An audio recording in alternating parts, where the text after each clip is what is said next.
Your baby's mind is growing even before they arrive. The more you talk and sing and play, the more their mind will thrive. You gotta talk with your baby, play with your baby, read to your baby, make out you're a lion. Talk with your baby, play with your baby, read to your baby. Your words will grow their mind. Hello and welcome to the Words Grow Minds Parent Podcast. We bring you the experts who can decode what's happening inside your baby's brain and give you practical tips on how to help nurture their development and see them thrive. And we promise to do this without adding to the ever-increasing parental load. I'm Kate. I'm a mum of two and I've been passionate about early childhood policy for over 20 years. And I'm Amelia. I'm a journalist and a mum to Grace and Ted.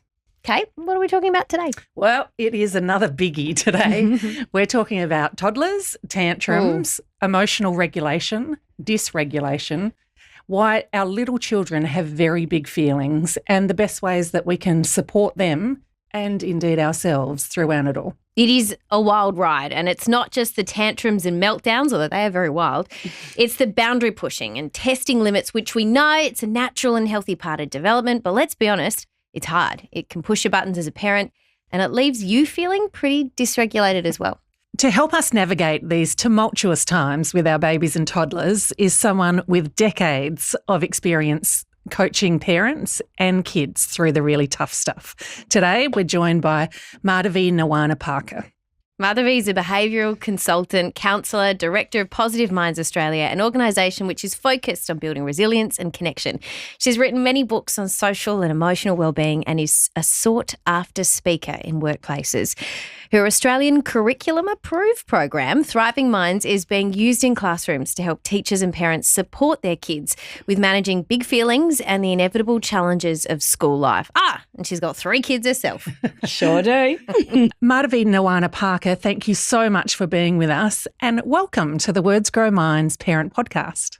Now, I want to start by asking you about what is going on with our children in those early years. What's going on in those babies and toddlers' brains? Such little people, such big feelings. Absolutely. So from 0 to 3, a lot is happening. This is the foundation for school, right?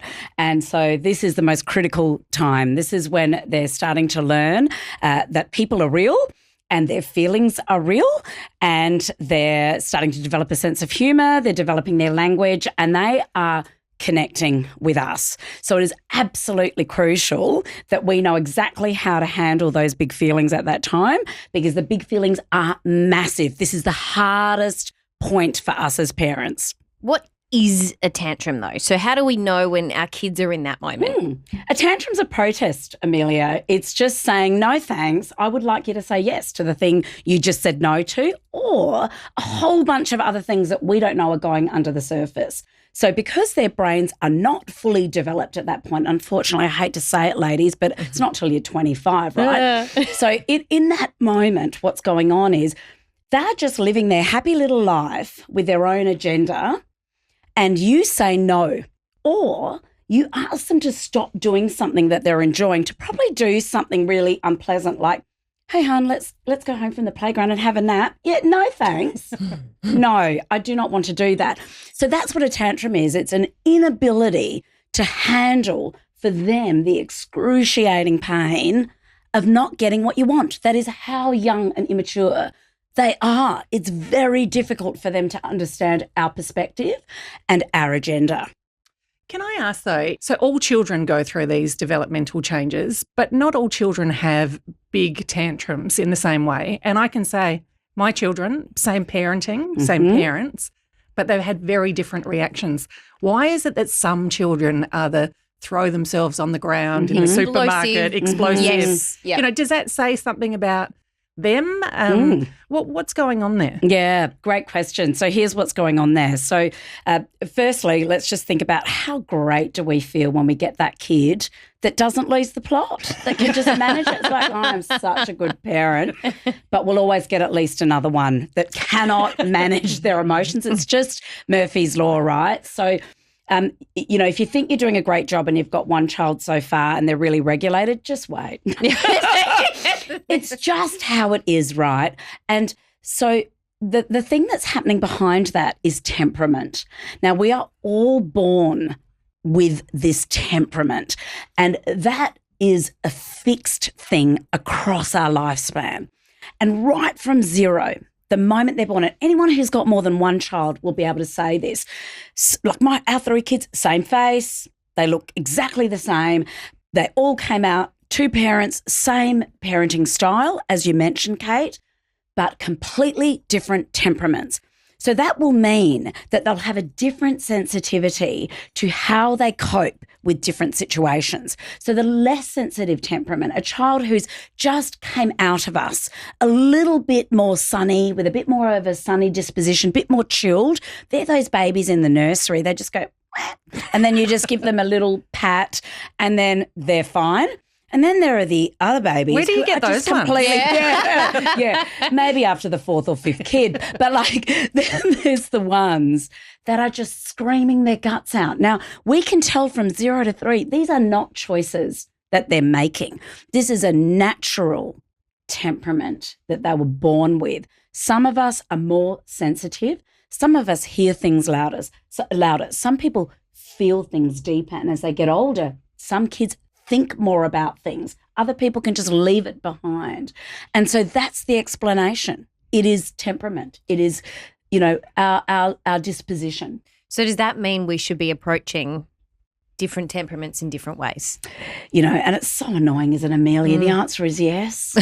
I just wish I could do exactly what I did with our firstborn, with our second and thirdborn. But yes, we've got to really try our best to meet each of our individual children, if we do have more than one child, right where they're at. We truly, genuinely face who they are. We go, you know what? This is how they are. They're really sensitive. Everything upsets them. They don't take no easily. They take longer to fall asleep. They need more parenting at this point in their life. And when we accept that and meet them where they're at, oh my gosh, parenting gets easier. It just gets so much easier. It's getting past that initial hump of acceptance that they are who they are. And that temperament is fixed. It doesn't matter what you do in the environment. It doesn't matter all the things that happen to them. That will always sit. We just help them to learn to live with their individual temperament. And that authenticity is crucial for their psychological health as well.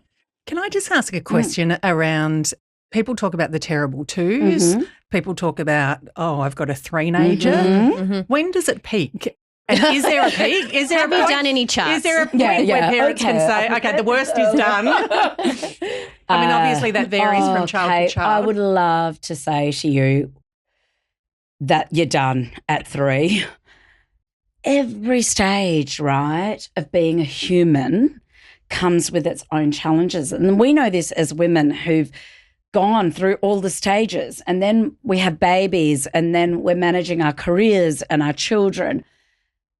Every child, dependent on their temperament, so it depends on their temperament, will go through it at different stages. So we had one that went through it through 3 and 4, another one that went through it at 2, another one that didn't really go through it. That's the one that makes me feel like the best parent in the world, right? So we just go through these stages at different periods. However, if we get through the first 3 years of life, that critical first 3 years of life, with that capacity to manage our own emotions, like that is our best parenting tool, is learning how to handle ourselves.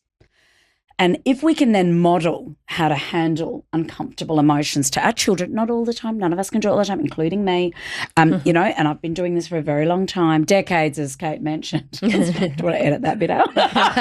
Just kidding. But I've done it for decades, and yet when you have your own children, it's very different. So it does have peaks and troughs, development, but that first 3 years is when we can have the greatest impact on our children's emotional development. However, I say that remembering that it is never too late. If you've got a 15-year-old and you're listening to this podcast, you can still do this with your 15-year-old. You can do this with your 20-year-old. It is never too late. But we have this beautiful window at 0 to 3. And then we'll get another peak at, 8 to 11, and then another peak in teenagehood, and then at 25. they start to use their actual brain, the actual prefrontal cortex, more than the emotional brain.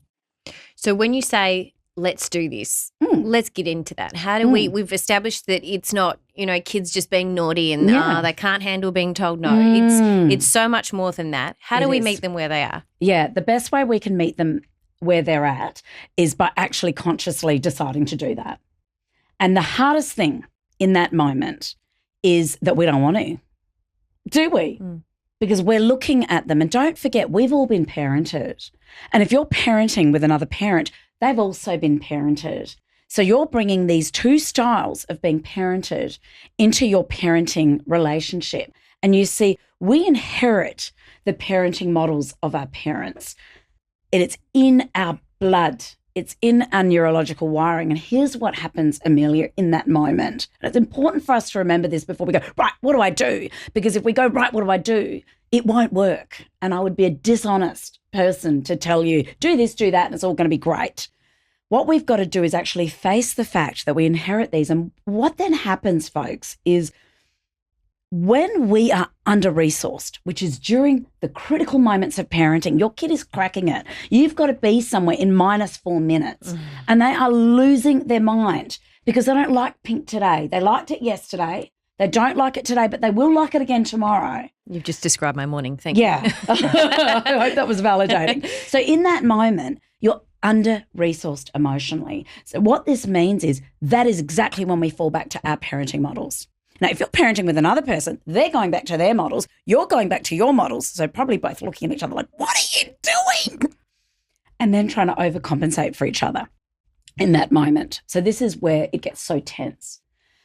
But in that moment, if we can really set the intention every day that, you know what, this gift of raising a family is actually a gift to all of us in our generation because we weren't taught as children how to manage our emotions. We were not taught this, and we were just taught to be happy and to be positive.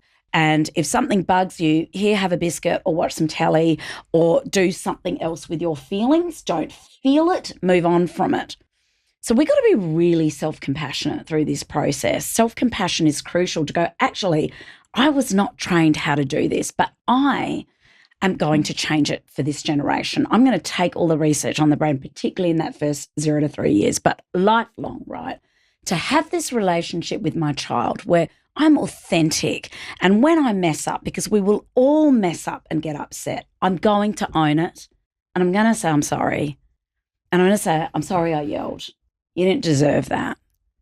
And we're going to try really hard to not say, but if you just told me that your favourite colour is now orange, right?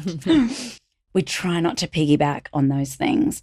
The best thing we can do, Amelia, is to stay as calm as we can. And we can never be completely calm because our mirror neurons in our brain will always reflect what's happening in front of us. So if your kids are losing it, you're going to lose it. You cannot help but feel what they're feeling. And we're neurobiologically hardwired that way as parents. But if what we do is we present them with the best version of our nervous system, our own emotional state in that moment, we have the best chance in that moment to move on far quicker through the emotional storm. It's not even a strategy yet.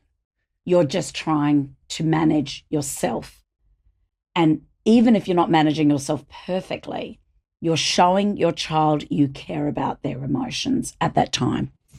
Okay, so let's just explore that moment a little bit more. So we talked about, you've already reflected Amelia's morning. I'm thinking about some of my earlier examples. But let's say we're in the supermarket. Yeah. Little Johnny can't have bubble gum Yeah. because little Johnny's 2. Yeah. And little Johnny really wants bubble gum and has thrown himself on the floor. He is blocking the aisle. No one can get their trolley through. No, they cannot. Let me add some other layers. You're busting to go to the toilet. You need to be out to your mother-in-law's house for dinner in 5 minutes ago. Yeah. And you're already feeling like, oh, this is so embarrassing and I've got to do this. Yes. I haven't even gone to the deli section yet.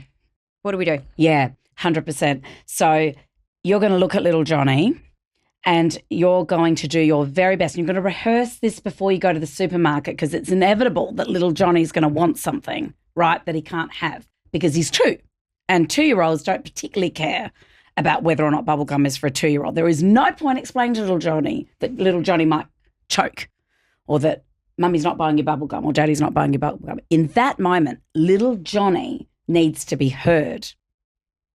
That's it.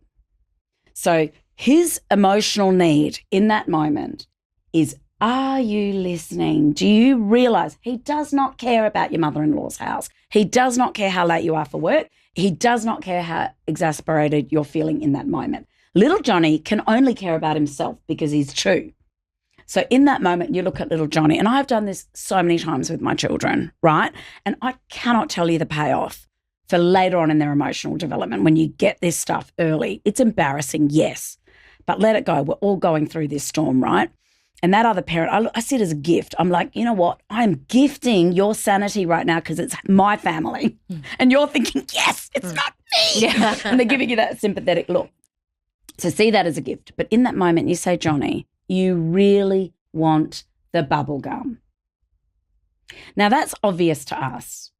But at this point in time, you're allowing little Johnny to switch his prefrontal cortex, the thinking part of his brain, back on, because emotions and thinking are like oil and water. They don't mix. So when a child is emotional, the prefrontal cortex literally goes offline.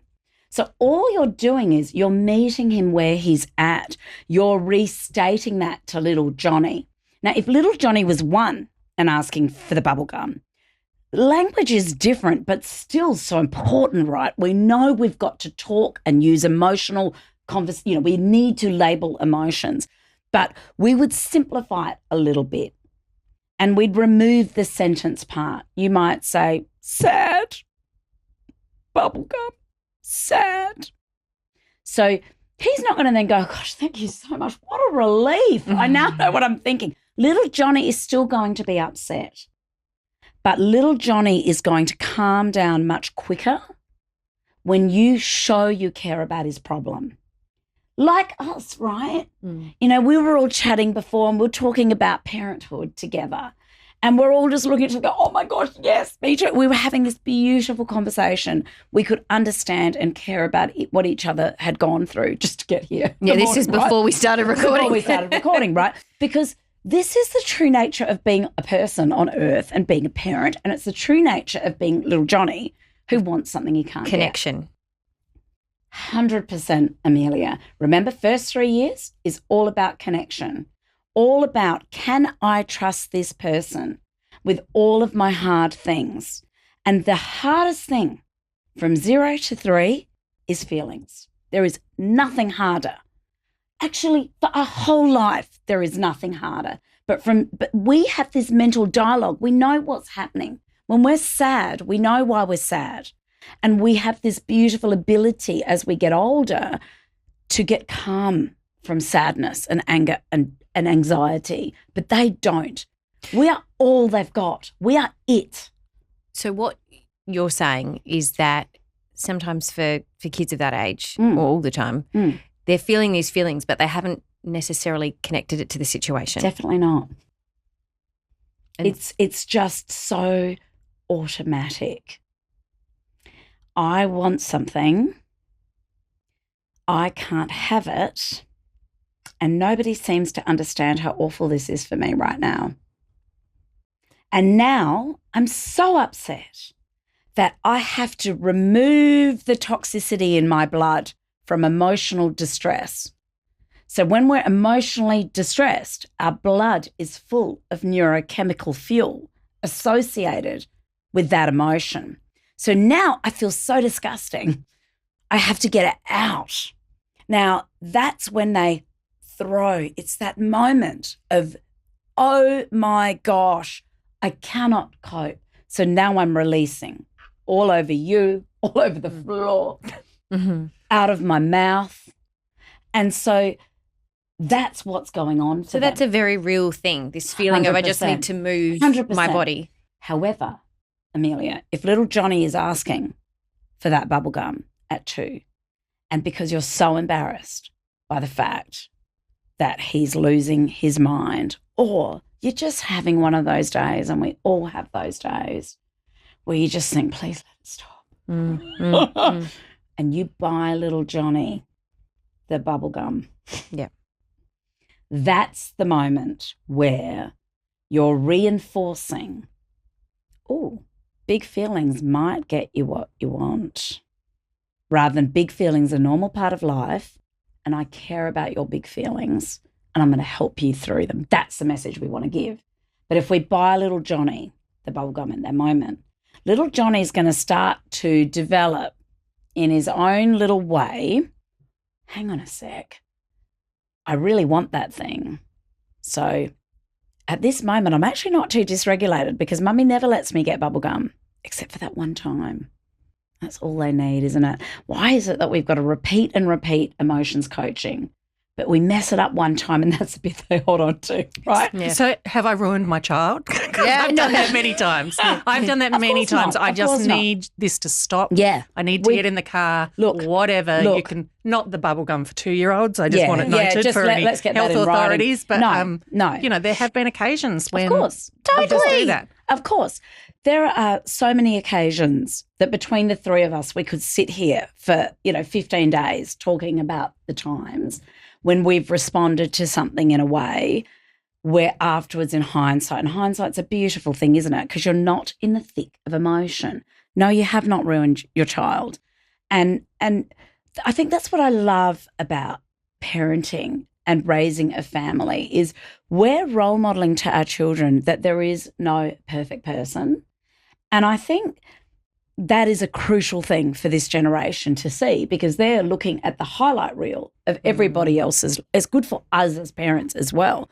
We're looking at everybody else's highlight reel of parenting. They're all like, oh, my gosh, I made my children this, rainbow meal. And you can hear it in my voice, right? Yeah. I'm looking at that food and I'm thinking, oh, my gosh, school run this morning was like we didn't have any lettuce and it was just turkey and cranberry in a brioche because that little bit of sweetness sometimes just makes it easier on what feels like a, Monday morning. So in that moment, I think, we will feel guilty when you hear someone say something like this whose focus is on parenting.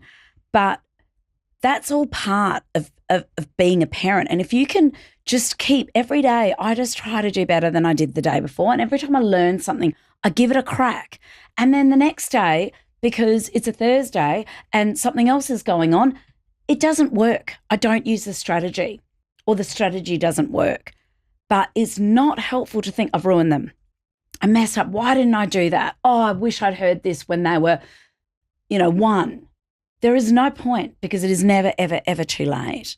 And we just course correct. I think that's life. Course correct. I love this. It is. It's course correct. Write that down. If you're in a plane, right, the pilot's going there and he's going, oh, there's a problem with my plane. I'm going to do an emergency landing or I'm going to course correct, right? They're not going to go, no, this is exactly what I was doing and I'm not, Yeah. That's life. We've got to be kind enough to ourselves to go, you know what? I'm actually going to do things differently. And why not warn our kids? You know what, sweetheart?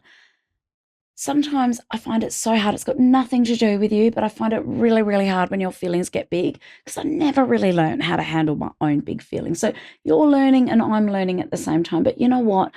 I've just worked out that it's actually not helping you with your feelings if I just give you what you want when you're upset. So I'm going to do things a bit differently now. And you pre-warn them. This is the relationship. In any relationship, you're communicating back and forth with each other. So it's never too late to say, I'm changing tact. I'm going to try something different. So we're back to little Johnny. We're in the supermarket. Mm-hmm.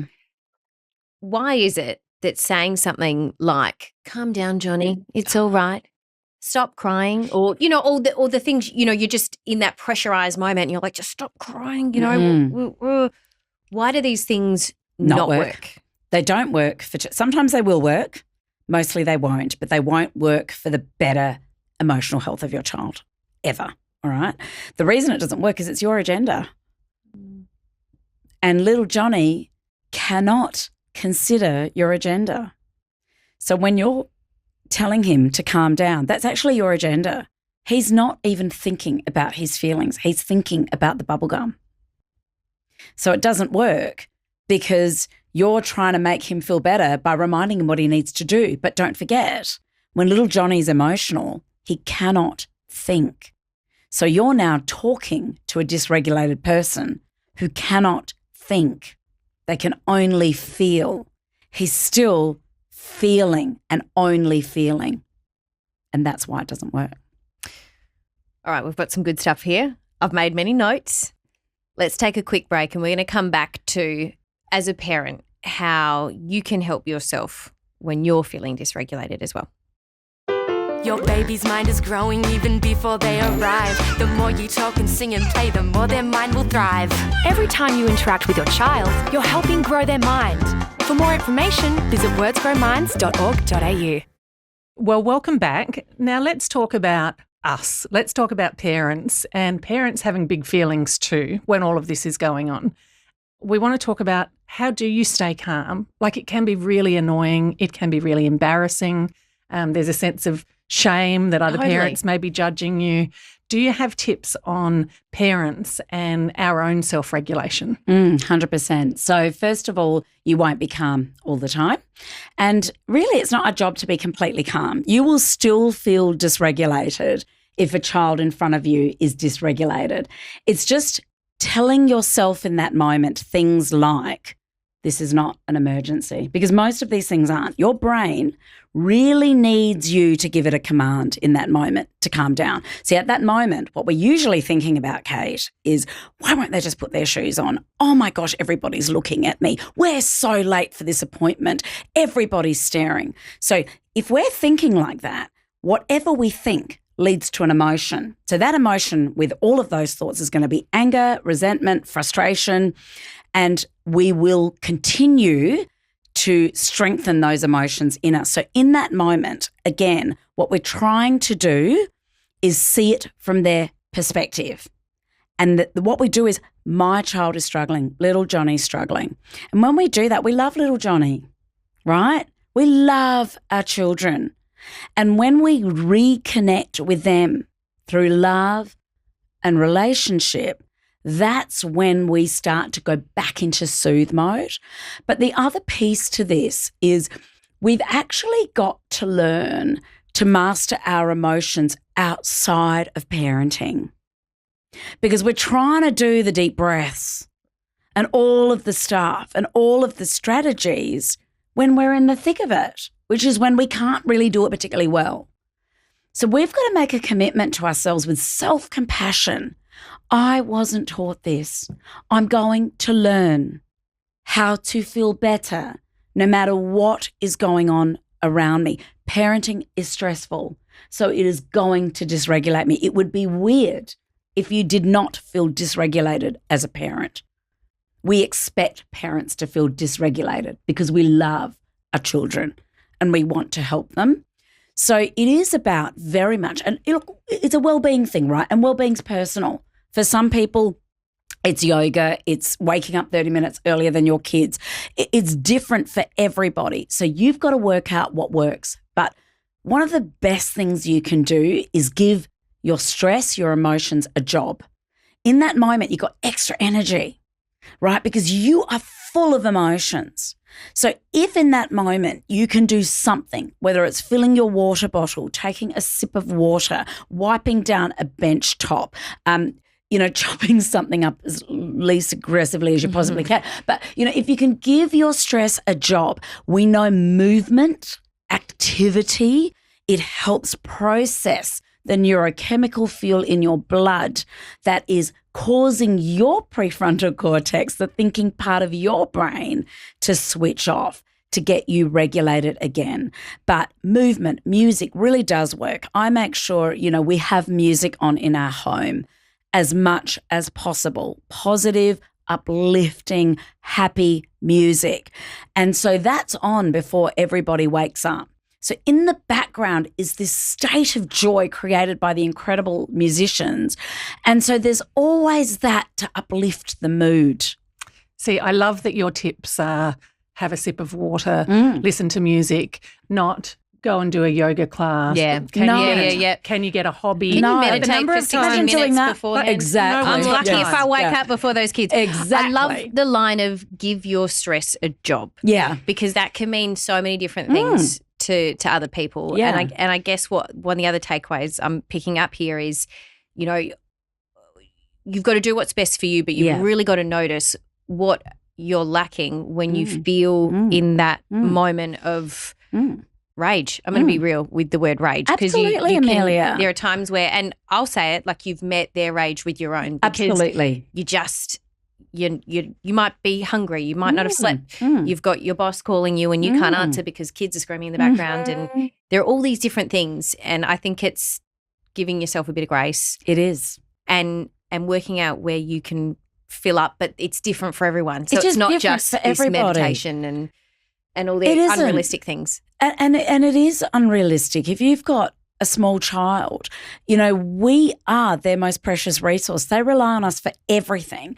And so it is unrealistic to think, right, well, I'm going to, you know, have this me time, you know, once a week. You'll do it for the first 2 weeks and then you'll just be so tired from raising your family and juggling. You know, we've got so many competing demands as parents raising our families. And so we're not just a parent.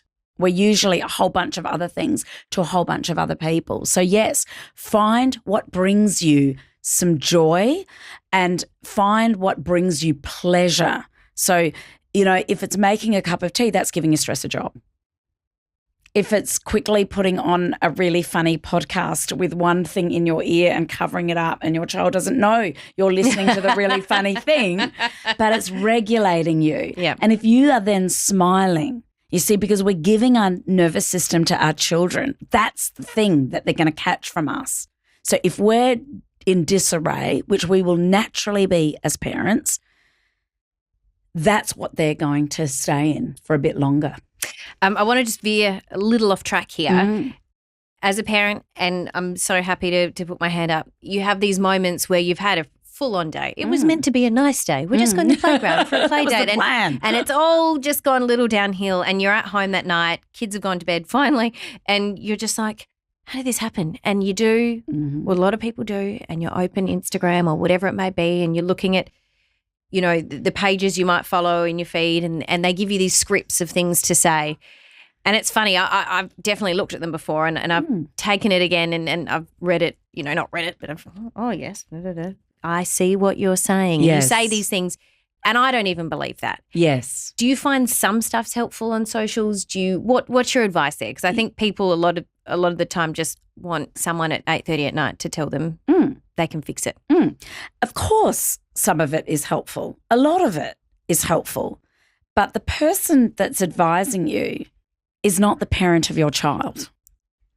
And so what works for that family at that moment might not work for your child. And then you're going to feel like a failure because you're going to be like, I used the strategy and it didn't work, because your child's temperament does not like that strategy. And that is the danger. There's lots of benefits of social media, but the danger is it looks so simple in this little Instagram post, you know, that says this is all they need. And it simplifies it, which is great, but it can really do a disservice to us as parents to rely too much on that.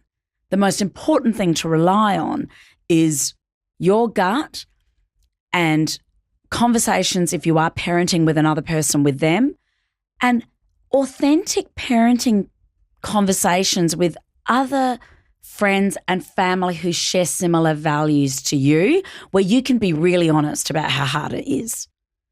And it's incredible how much more strength we can draw. And if anything, just normalise the challenges that we're going through. Totally. Can we do a quick recap? So from the conversation we've had today, can you summarise for us? How do we best support our kids? How do we best support ourselves? So we best support our children by supporting ourselves. It's as simple as that. So we learn to handle stress and emotions that we were not taught to do in our childhood. We learn how to handle our feelings better. And by doing that, we teach our children by role modelling what's required when we're unhappy and distressed, which can be during parenting. I'm finding it really hard right now, so I'm going to take a deep breath. I'm going to have a drink of water. I'm going to look at this beautiful picture of us on our family holiday to help myself feel better. And so by doing that, developmentally, right across the lifespan, we are giving them the gift of emotional intelligence, which is the capacity to understand our own emotions and understand other people's emotions. And through that emotional intelligence, we can get along better with friends at school. We can get along better with colleagues at work. We will get along better with our partners. We'll get along better with other adults. And most importantly, we'll get along better with ourselves. We'll stop being so hard to ourselves. We'll be self-compassionate and self-aware. So we're bringing them in. We're bringing them in. It's connection, and co-regulation, using our calm to help them get calm themselves. Madhavi, this is the question we ask everyone that we have on our podcast here. Knowing all that you know, you've raised 3 beautiful kids, you've got your private practice, you consult with many people, you see them at their wits' end and then at their best. What's your one piece of advice for parents of babies and toddlers? Self-compassion.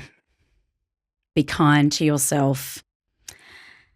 And I'm just going to say too, which is through self-compassion, just learn how to manage the emotions of being human and allow yourself that permission to be human. Perfect.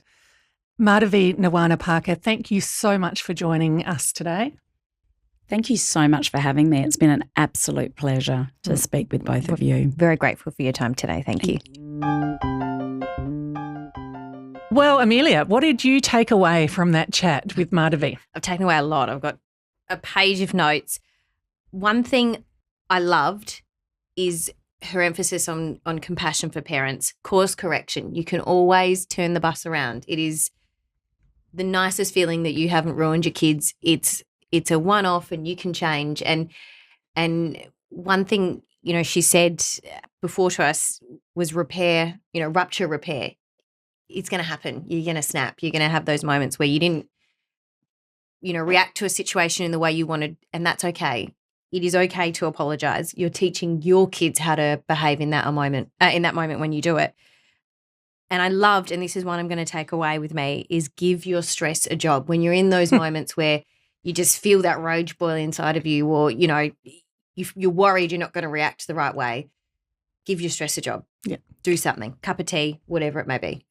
I also really love, this isn't about logic. This is about understanding that those feelings are actually really real for your child at that moment. And so trying to meet them there, I thought was really powerful. And help them connect. Exactly. Just once you understand that, they're not trying to bother you about this. It's just how it is for them at that age. And I think understanding a bit more hopefully can, make parents feel just a little less bad about themselves and the way things are going. All right, we could talk about this forever, but that does bring us to the end of today's episode. We're, of course, going to put some of the resources that Madhavi mentioned in our show notes as well. But what a great show, Kate. Thanks again to Madhavi, and we will, of course, see you next time for more Words Grow Minds. Thanks for listening to the Words Grow Minds Parent Podcast. We love hearing from you, so please subscribe, review and comment on the podcast. And for plenty of ideas to support your child's development, go to wordsgrowminds.org.au and follow us on Facebook and Instagram. Your words will grow their mind.